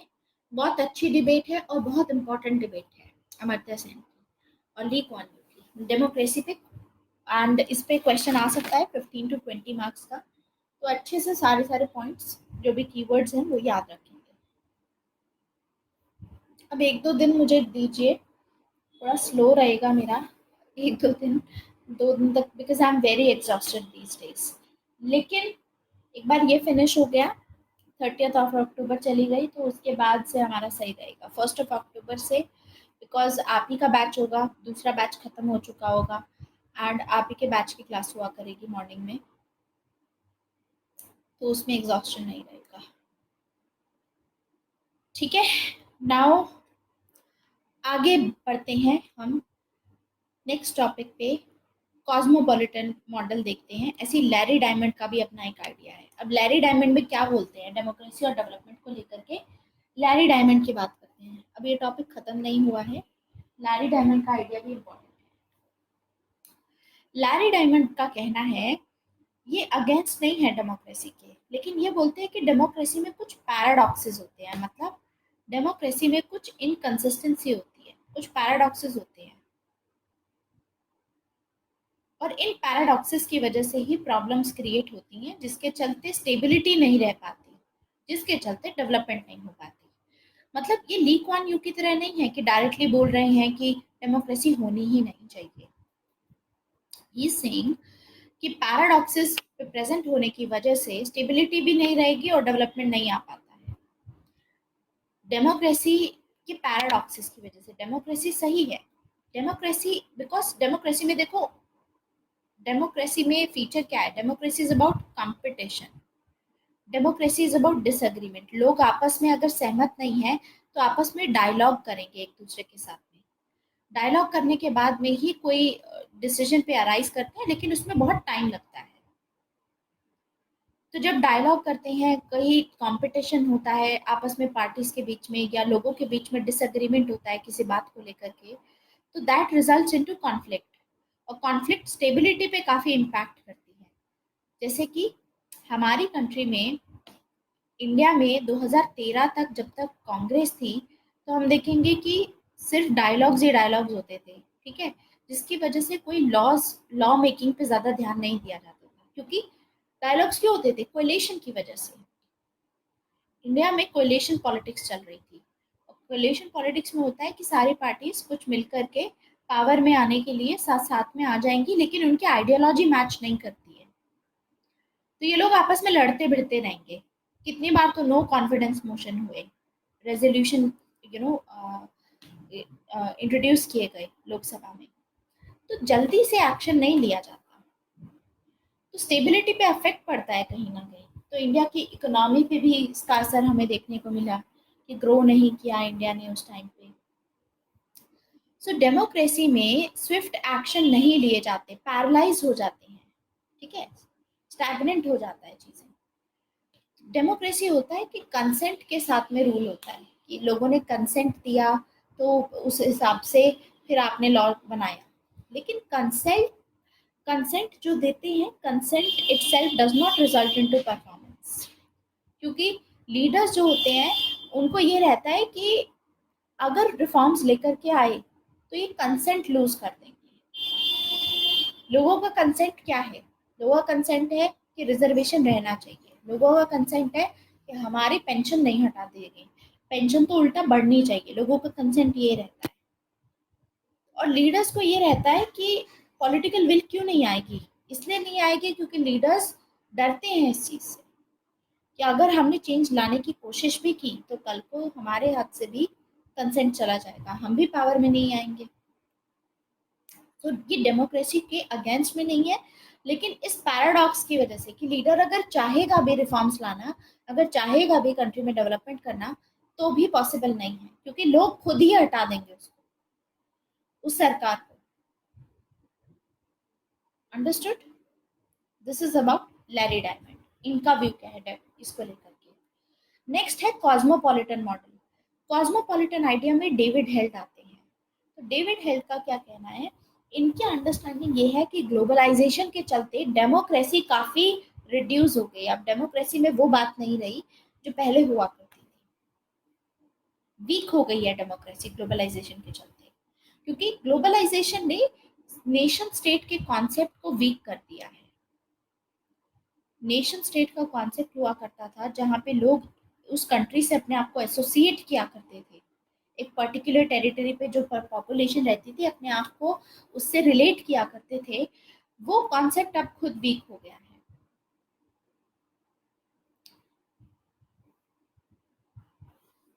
अभी तक का जो भी डेमोक्रेटिकली इलेक्टेड गवर्नमेंट रही है वो नेशन स्टेट में ही रही है, लेकिन आज ग्लोबलाइजेशन की वजह से डिसीजंस लेने के जो तरीके हैं नेशन स्टेट के पास नहीं रहे हैं। पहले लोगों ने क्या किया था, लोगों ने कॉन्ट्रैक्ट साइन करके स्टेट बनाया, स्टेट डिसीजन लेगा, स्टेट सारी चीजें करेगा। अब ग्लोबलाइजेशन के चलते क्योंकि लोग इतना ज्यादा अवेयर हो गए हैं, अवेयरनेस की वजह से it is you know what we get to see is कि जो डिसीजन टेकिंग एबिलिटी है स्टेट की, वो डाइल्यूट हो चुकी है। अब इतने आसानी से डिसीजन नहीं ले सकता है स्टेट। इनफैक्ट ग्लोबल गवर्नमेंट आ गई, यूनाइटेड नेशन और ये सब चीज़ें का कॉन्सेप्ट आ गया आज के टाइम पे, और ऐसी गवर्नमेंट भी अकाउंटेबल नहीं है। यूनाइटेड नेशन अगर कोई एक्शन होता है तो यूनाइटेड नेशन क्या कर सकता है? रशिया ने क्रीमिया को एनेक्स किया, रशिया ने क्रीमिया पे अपना कब्जा जमाया, तो रशिया पे सैंक्शंस लगे बस। ठीक है, अल्टीमेटली अभी भी पार्ट तो वो है ही, परमानेंट मेंबर तो है ही यूनाइटेड नेशन सिक्योरिटी काउंसिल का, या तो कैंसिल करना चाहिए था उसका परमानेंट मेंबरशिप स्टेटस, वो हटाया नहीं गया।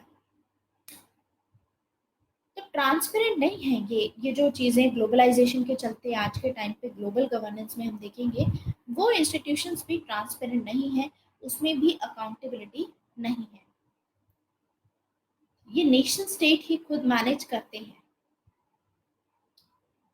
यूरोप को छोड़ करके, सिर्फ एक यूरोप को अगर छोड़ दो तो यूरोपियन पार्लियामेंट सही से काम कर रही है, लेकिन बाकी सब रीजन्स में देख लो, सार्क को देख लो, ऐसी कोई और रीजन नहीं है जहां पर एक रीजनल पार्लियामेंट हो, जहां उस रीजन में, जैसे साउथ एशिया के रीजन में ऐसा हो कि लोग खुद सेलेक्ट करें कि सार्क के मेंबर्स कौन, मतलब कौन इलेक्ट करेंगे, कि इंडिया से किसको इलेक्ट किया जाना चाहिए, या सारे लोग मिलकर के इलेक्ट करें अपने अपने देशों से अपने रिप्रेजेंटेटिव्स। पॉलिटिशियंस जाएंगे तो पॉलिटिशियंस नहीं करते ऐसा, पॉलिटिशियंस हैव द फियर।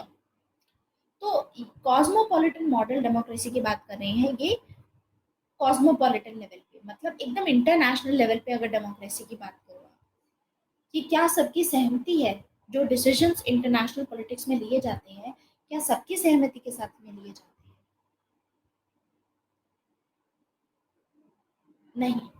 तो इनका इसीलिए ये मानना है डेविड हेल्ड का कि जो डेमोक्रेसी होती है, ये सजेस्ट करते हैं कि इसमें कुछ ना कुछ रिफॉर्म्स लाने की ज़रूरत है, जैसे कि एक वर्ल्ड गवर्नमेंट जो सेटअप की गई है लॉन्ग टर्म में, उसमें रिफॉर्म्स लाए जाएं, यूनाइटेड नेशन सिक्योरिटी काउंसिल में रिफॉर्म लाए जाएं, ऐसी इंस्टीट्यूशंस जैसे WTO, IMF, वर्ल्ड बैंक, इनमें रिफॉर्म्स लाए जाएं ताकि इनको और भी ज़्यादा अकाउंटेबल बनाया जाए कि अगर कोई चीज़ सही नहीं होती है तो फिर इनको जवाब देना पड़ेगा, कुछ ना कुछ उसके कॉन्सिक्वेंसेस होंगे इन इंस्टीट्यूशंस पे। साथ ही साथ ये बोलते हैं कि सिर्फ ऐसा नहीं है कि आपको इंटरनेशनल लेवल पे ये सब करना है, ग्रास रूट डेमोक्रेसी को भी पावर देनी है। इन लोगों के पास में टैक्सेस लेवी करने के लिए पावर नहीं है, तो इनको स्ट्रेंथन करो, रिसोर्सेज इनके हाथ में प्रोवाइड करो, डिपेंडेंट ना रहें किसी और पे। ऐसे ही जुडिशरी पे भी अगर देखोगे तो इंडिपेंडेंस होना चाहिए, इनका कहना है। फ्रीडम ऑफ प्रेस होना चाहिए। सो ये सभी आइडियाज इन्होंने, डेविड हेल ने दिए, ये सभी रिफॉर्म्स इन्होंने इंट्रोड्यूस किए। Yes, he is the same person जो हमने थ्योरी ऑफ सॉवरेनिटी में देखा था। ये बोलते हैं कि कहीं कहीं डेमोक्रेसी, स्टेट की जो सॉवरेनिटी है, स्टेट की पावर जीत रही है, कहीं कहीं अभी भी स्टेट के पास में पावर है, कहीं कहीं ग्लोबलाइजेशन ने स्टेट की पावर को कम कर दिया है।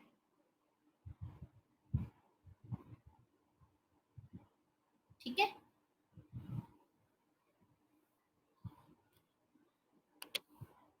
अंडरस्टूड? Any doubt? अब हमारा थ्योरी पार्ट खत्म हो चुका है, अब मॉडल्स ऑफ डेमोक्रेसी पे आते हैं।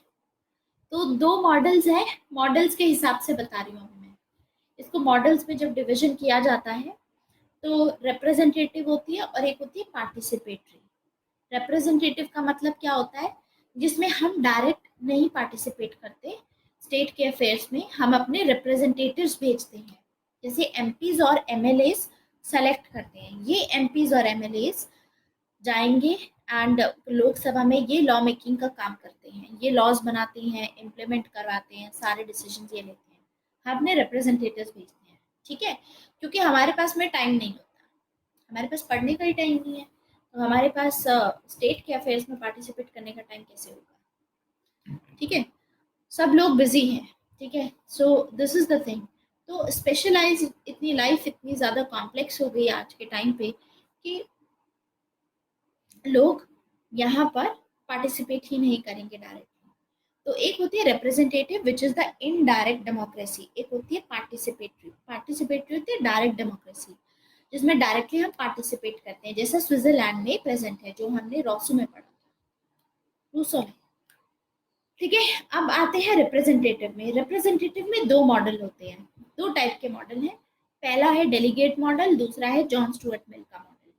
डेलीगेट मॉडल का मतलब है, जैसे जॉन लॉक और बेंथम ने बोला था, इन्होंने क्या बोला था कि जो गवर्नमेंट का पार्ट होंगे, जैसे आपने कुछ लोग सेलेक्ट किए, एमपी एमएलए सेलेक्ट किए, तो एमपी एमएलए आए पोजीशन पे और वो क्या करेंगे, वो लॉज बनाएंगे लोगों के वेलफेयर के लिए। अगर इन्होंने ऐसे लॉज बनाए जिसके चलते लोगों को आर्बिट्ररी मैनर में लोगों का एक्सप्लॉयटेशन हुआ, तो फिर लोग रिवोल्ट कर सकते हैं। डेलीगेट का मतलब है इनके पास पावर ज्यादा नहीं है, इनको पावर लोगों से ही मिली है, तो इनको लोगों के हिसाब से ही लॉज बनाने हैं, जो लोगों की राय है उसको लेकर के ही सारा डिसीजन यहाँ पर लेना है। समझ में आया डेलीगेटेड पावर का मतलब? जॉन स्टुअर्ट मिल ने वैसे भी रिप्रेजेंटेटिव डेमोक्रेसी की ही बात की थी, इन्होंने मेजॉरिटेरियन मॉडल की बात की थी। मेजॉरिटेरियन बताया था कि यानी मेजॉरिटी जो जनता सपोर्ट करती है जिस गवर्नमेंट को, वो गवर्नमेंट पावर में आनी चाहिए। तो that is a delegated model. इसमें जो भी डेलीगेटेड पॉलिटिशियंस आएंगे, ये पॉलिटिशियंस जनता के अनुसार काम करेंगे।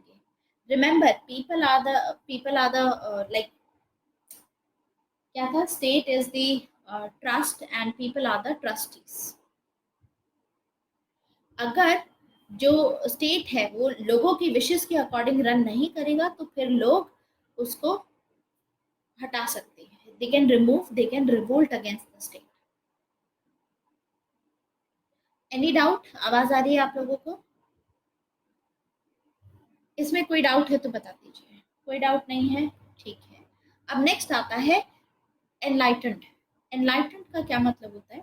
ये भी रिप्रेजेंटेशन में होता है, लेकिन एनलाइटन में होता है, ये माना जाता है कि जो पॉलिटिशियंस होते हैं, इन लोगों के पास में हमसे ज़्यादा नॉलेज होती है, हमसे ज़्यादा बेहतर होते हैं, तो ये अपने मुताबिक जो ठीक लगेगा इनको वैसा लॉ लेकर के आएंगे और वो लोग फॉलो करेंगे। ठीक है, हम रिप्रेजेंटेटिव चुनेंगे लेकिन ये अपने मुताबिक काम करेंगे उसमें। एनलाइटेंड है ये, क्योंकि इनको पता है सही गलत का, रैशनल है ये। तो ये जॉन स्टुअर्ट मिल ने बोला एनलाइटेंड रिप्रेजेंटेशन। एनलाइटेंड मतलब जो लोग पढ़े लिखे हैं, पढ़े लिखों के लिए उनके पास में ज़्यादा वोटिंग पावर होनी चाहिए, उनकी वोट की वैल्यू ज़्यादा होनी चाहिए। तो जो लोग पढ़े लिखे होते हैं वो लोग अपने आप डिसीजन ले सकते हैं लोगों की बेहतरी के लिए। ठीक है, सो इंडिया में एनलाइटेंड रिप्रेजेंटेशन है। एग्जैक्टली। अब बारी आती है कि इन सबको क्रिटिसाइज करते हैं कुछ। कौन क्रिटिसाइज करते हैं? रूसो क्या बोलते हैं? रूसो का कहना है कि डायरेक्ट डेमोक्रेटिक गवर्नमेंट होनी चाहिए, लोग डायरेक्टली पार्टिसिपेट करें। क्यों? क्योंकि मॉडर्निटी के चलते आज लोग पार्टिसिपेट नहीं कर रहे हैं, इसीलिए लोग खुश नहीं हैं। जब तक लोग डायरेक्ट पार्टिसिपेट नहीं करेंगे, तो जो वो रियल में चाहते हैं कि ऐसा लॉ होना चाहिए, वो रियल में आ नहीं पाएगा। तो रियल विल से काम करेंगे, रियल विल से पार्टिसिपेट करेंगे, तो खुद के लिए ऐसे लॉज लेकर के आएंगे जिसमें मैन हैप्पी रहेगा।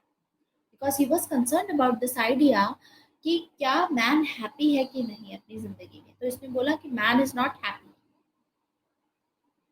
अंडरस्टूड? ऐसे ही एम एन रॉय हैं, ऐसे ही गांधी हैं। गांधी होंगे, कार्ल मार्क्स भी इसी में आते हैं। कार्ल मार्क्स ऑब्वियसली रिप्रेजेंटेटिव को सपोर्ट नहीं करते, गांधी भी डायरेक्ट डेमोक्रेसी को सपोर्ट करते। Gandhi supports direct. See, John Stuart Mill का आइडिया क्या था रिप्रेजेंटेटिव डेमोक्रेसी का? जॉन स्टुअर्ट मिल का कहना था कि आज के टाइम पे मॉडर्न वे में इतनी कॉम्प्लेक्सिटीज हैं, इतनी हमारी लाइफ कॉम्प्लेक्स हो गई है, दैट जो रिप्रेजेंटेटिव डेमोक्रेसी के बिना हमारा काम नहीं चलेगा। इंडिया में तो वैसे भी अगर आप पॉपुलेशन वाइज देखोगे तो पॉपुलेशन में इंडिया बहुत आगे है। तो पॉपुलेशन वाइज देखा जाएगा तो डायरेक्ट हर एक लॉ बनाने के लिए लोगों को तो बार बार इलेक्शन कंडक्ट नहीं कराए जा सकते, या ऐसे रेफरेंडम नहीं कराए जा सकते, उसमें रिसोर्सेज लगते हैं, बहुत कुछ होता है, ट्रांसपेरेंसी रखनी पड़ती है, तो पॉसिबल नहीं है। तो इसीलिए रिप्रेजेंटेटिव गवर्नमेंट इज इनएविटेबल। आज के टाइम पे रिप्रेजेंटेटिव गवर्नमेंट ही काम करेगी। तो जॉन स्टुअर्ट मिल, लेकिन उनको एक डर था डेमोक्रेसी को लेकर के कि democracy can turn into tyranny of majority, कि अगर मेजॉरिटी जो लोग हैं एक ही पार्टी को सपोर्ट करते हैं तो ऐसे उन लोगों के साथ में क्या होगा जो माइनॉरिटी में है। जैसे म्यांमार को देखो, म्यांमार में 89% जो जनता है, ऑलमोस्ट 90% जनता बुद्धिस्ट है, और सिर्फ 4% जो लोग हैं, 3.9%, ऑलमोस्ट 3.9% जो जनता है वो है रोहिंग्या मुस्लिम्स।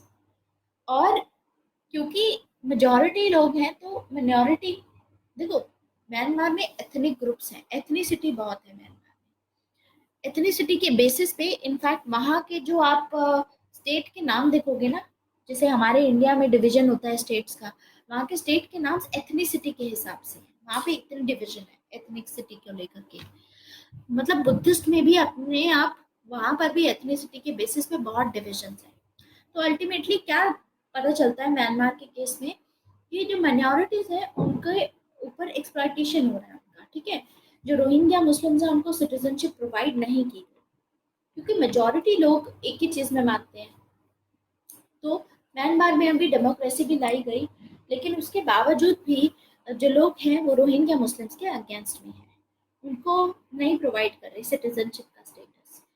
देखो अगर रोहिंग्या मुस्लिम्स अपने आप को एथनिक ग्रुप ना माने, ठीक है, तो बात भी है, लेकिन ये अपने आप को एथनिक ग्रुप मानते हैं। ये एथनिक ग्रुप मान करके खुद एजर्ट करते हैं कि हम माइनॉरिटी में हैं तो हमको स्पेशल स्टेटस दो। स्पेशल स्टेटस मतलब पॉजिटिव डिस्क्रिमिनेशन। ये भी एक रीजन है कि म्यांमार की गवर्नमेंट इनका मतलब they are not ready to give them citizenship. अब बारी आती है कि इसमें सबसे बड़ा चैलेंज क्या रहेगा। जॉन स्टुअर्ट मिल ने यही चीज बोली थी कि अगर मेजॉरिटी में डेमोक्रेसी आती है तो वो टायरनी में कन्वर्ट हो सकती है, कि मेजॉरिटी लोग माइनॉरिटी के ऊपर डोमिनेट कर सकते हैं। इसीलिए जॉन स्टुअर्ट मिल ने बहुत ही ज़्यादा रिफॉर्म्स हमको बताए थे कि वेटेड वोटिंग होनी चाहिए और प्लूरल वोटिंग होनी चाहिए, ये सब चीज़ें बोली थी। लेकिन इसमें एक प्रॉब्लम ये है रिप्रेजेंटेटिवनेस की। सिंपल मेजॉरिटेरियन मॉडल होता है एक, ठीक है, एक होता है प्रोपोर्शनल। अब यहाँ पर क्या बात होती है, एनलाइटन रिप्रेजेंटेशन में, एनलाइटन मॉडल में जॉन स्टुअर्ट मिल के अकॉर्डिंग बोला जाता है कि हमारे जो रिप्रेजेंटेटिव हैं इनके पास में एक्सपीरियंस बहुत है, ठीक है, और एजुकेटेड हैं ये लोग और ये सब चीज़ें हैं, तो इनको फ्लेक्सिबिलिटी देनी चाहिए हमको कि अपने मुताबिक लॉ बना सकते हैं। तो इसी में एडमंड बर्क भी बोलते हैं इसी के अगेंस्ट में, पार्लियामेंट बेसिकली पूरे नेशन की असेंबली होती है। Parliament is not a place जहाँ पर आप अपने अपनी कम्युनिटी के नेशनल इंटरेस्ट के जो भी नैरो अपने नेशनल इंटरेस्ट अपने कम्युनिटी के आप एड्रेस करो। लेकिन जॉन स्टुअर्ट मिल का एनलाइटन रिप्रेजेंटेशन का कहना यही था कि लोग क्योंकि एजुकेटेड हैं इनको अलाउ करो फ्लेक्सिबिलिटी, अपने हिसाब से लॉ बनाएंगे और लोग बस फॉलो करते रहें उसको। लेकिन रासुव गांधी और एम एन रॉय जैसे जो लोग होंगे इसको क्रिटिसाइज करेंगे। जयप्रकाश नारायण गांधी के सेम आइडिया से राम मनोहर लोहिया आगे गांधी होंगे, इनके आइडिया सेम है, सभी सोशलिस्ट हैं, सभी सोसाइटी में इक्वालिटी लाना चाहते थे, इसीलिए वो डायरेक्ट डेमोक्रेसी सपोर्ट करते हैं rather than the central government जिसमें रिप्रेजेंटेटिव रहेगा। ठीक है, so that is about representative. तो डायरेक्ट डेमोक्रेसी आती है पार्टिसिपेटरी वाली। तो पार्टिसिपेटरी में डायरेक्ट डेमोक्रेसी में एक होता है लिबरलिज्म में और एक होता है मार्क्सिज्म में। कैसे? देखो पार्टिसिपेटरी का मतलब है डायरेक्ट डेमोक्रेसी, इसका मतलब है एक आइडिया लिबरलिज्म पे बेस्ड होगा, एक आइडिया मार्क्सिज्म पे बेस्ड होगा। तो पहले हम देखते हैं मार्क्सिज्म वाला आइडिया। अगर आप देखोगे तो मार्क्सिज्म वाला आइडिया का डेमोक्रेसी का आइडिया ये होता है, लेफ्टिस्ट मॉडल पे बोलते हैं उसको हम, रेडिकल डेमोक्रेसी बोलते हैं उसको। रेडिकल मतलब, रेडिकल का मतलब होता है, रेडिक्स वर्ड से आता है, इसका मतलब होता है रूट्स, कि जो सब ऑल्टरन सेक्शन है, जो मार्जिनलाइज सेक्शन है, जो वर्किंग क्लासेस या डिप्रेस्ड क्लासेस हैं आपके कंट्री में, जो ट्राइबल क्लासेस हैं, ग्रास रूट पे लोगों का एम्पावरमेंट होना चाहिए, मार्क्सिस्ट ये बोलते हैं। और आपको ये भी पता होना चाहिए कि अगर ओरिजिनली हम बोलते हैं डेमोक्रेसी, तो डेमोक्रेसी का मतलब होता है डायरेक्ट डेमोक्रेसी। ये आपको डायरेक्टली पता होना चाहिए। डेमोक्रेसी मीन्स डायरेक्ट डेमोक्रेसी, यानी पार्टिसिपेटरी डेमोक्रेसी। लेकिन जब डेमोक्रेसी की हम डेफिनेशन अगर आप देखो, तो डेमोक्रेसी में भी वही रहती है definition, that democracy is a government by the participation of people. और ऐसा नहीं है कि डेमोक्रेसी अभी एक नया आइडिया है, डेमोक्रेसी एंशियंट ग्रीस में भी था। एरिस्टोटल ने जब अपनी 158 कॉन्स्टिट्यूशंस अपने एनालाइज किए थे, तब उन्होंने डेमोक्रेसी की भी बात की थी। प्लेटो के टाइम पे डेमोक्रेसी एग्जिस्टेंट थी, जिन्होंने ऑर्डर किया था कि जो सोक्रेटिस होंगे उनको एग्जीक्यूट किया जाएगा। तो एरिस्टोटल का जो पॉलिटी का कॉन्सेप्ट था, पॉलिटी उन्होंने बेस्ट बोला था, पॉलिटी इज दैट। तो एरिस्टोटल एक तो डेमोक्रेसी को क्रिटिसाइज करते थे, ठीक है, वो बोलते थे डेमोगॉजिक है, लेकिन पॉलिटी तो मिडिल क्लास हो गई ना, मिडिल क्लास आ गई उसमें। सो सेम आइडिया हमको यहाँ पर भी देखने को मिलेगा, that he himself was the critic of this philosopher king के जो इंस्टीट्यूशन प्लेटो ने इंट्रोड्यूस किया था। इनके अकॉर्डिंग कॉमन मैन को डेलिबरेट करना चाहिए। सभी जो मास्टर्स थे, याद करो सिटीजनशिप का कॉन्सेप्ट एरिस्टोटल का, जिसमें हमने देखा था कि जो सिटीजन्स होंगे वो सिर्फ वो लोग होंगे जिनके पास में प्रॉपर्टी है और जो लोग पार्टिसिपेट कर सकते हैं स्टेट के अफेयर्स में। एंड इसीलिए उन्होंने बोला था कि सभी जो मास्टर्स होते हैं उनको स्टेट के अफेयर्स में पार्टिसिपेट करना चाहिए, दे हैव टू डेलिबरेट। तो ये जो डेलिबरेटिव डेमोक्रेसी का आइडिया आया, वो एरिस्टोटल से आया है कि मिल करके आपस में बात करके, बातचीत करके, नेगोशिएट करके एक बेटर डिसीजन पे पहुंचा जा सकता है। तो एरिस्टोटल ने भी डायरेक्ट डेमोक्रेसी को सपोर्ट किया था, लेकिन जो उन्होंने सिटीजनशिप का व्यू लिया था वो अलग था। अब एक होती है अलग टाइप की, जो डेमोक्रेसी हमने वहां देखी, हमने वो डेमोक्रेसी देखी थी एरिस्टोटल में, वो डेमोक्रेसी रिप्रेजेंटेटिव डेमोक्रेसी थी। क्यों? क्योंकि मैंने आपको बताया था कि लोगों को, जो इग्नोरेंट पुअर्स होते हैं, उनको पागल बना करके डेमोगॉजिक लीडर्स पावर में आ जाते हैं, यानी एनलाइटेंड, यानी वो रिप्रेजेंटेटिव का पार्ट थी, इनडायरेक्ट डेमोक्रेसी थी वो, जो एरिस्टोटल ने क्रिटिसाइज की थी, दैट वाज इनडायरेक्ट डेमोक्रेसी। क्योंकि डायरेक्ट डेमोक्रेसी होती है सभी मिलकर के नेगोशिएट करें, और रिप्रेजेंटेटिव डायरेक्ट नहीं होती, उसमें नेगोशिएशन होता ही नहीं है, उसमें तो आप अपने रिप्रेजेंटेटिव्स भेज देते हो। आया समझ? ये कॉन्सेप्ट समझ में आ रहा है थोड़ा सा, कि पॉलिटी भी डेमोक्रेसी होती है, डेमोक्रेसी भी डेमोक्रेसी होती है, लेकिन वो डेमोक्रेसी जिसको इन्होंने क्रिटिसाइज किया था एरिस्टोटल ने, वो डेमोक्रेसी रिप्रेजेंटेटिव डेमोक्रेसी थी। क्योंकि उस डेमोक्रेसी में जो गरीब लोग थे, जो अनएजुकेटेड थे, वो लोग डिसीजन लेकर के एक लीडर को लेकर के आ रहे थे। और ऐसा लीडर भी पावर में आ सकता है जो लोगों का पागल बना करके कि मैं आपके बेनिफिट में काम करूंगा, लेकिन उनका पागल बना करके सारी पावर अपने हाथ में ले लेगा। यस, समझ आया? Any doubt? अंश, समझ में आया? यस चिन्मय?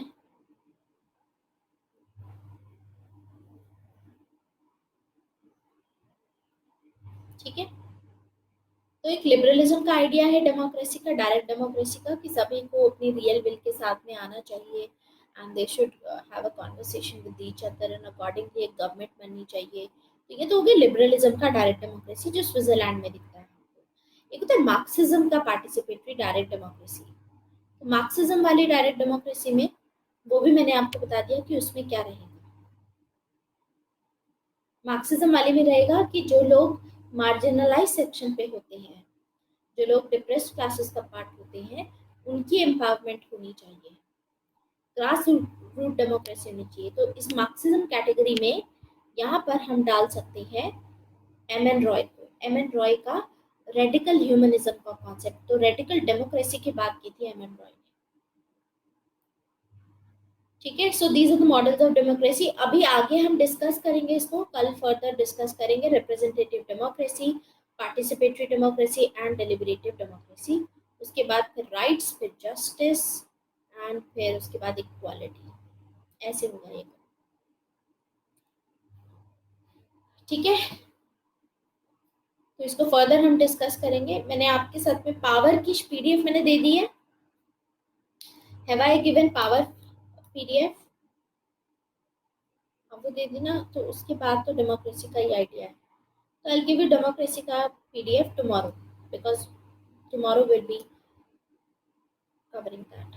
अर्पित, पॉलिटिकल साइंस का ग्रुप जो है, आप डिस्कशन फोरम में जाइए, जहाँ से एक पीडीएफ डाउनलोड करते हैं ना, उस फॉरम पे जाना है आपको। वहाँ पर टॉप में ही आई थिंक पहली, दूसरी, तीसरी पोस्ट होगी जिसमें मैंने ग्रुप डायरेक्टली वहाँ पर दिया है।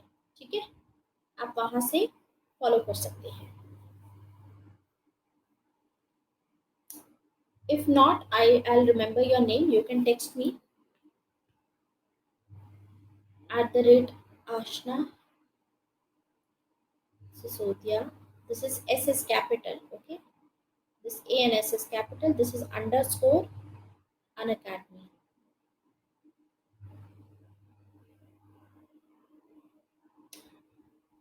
स्टार्ट में क्या करेंगे, पहले टॉपिक को समझो, then I will provide you the PDF.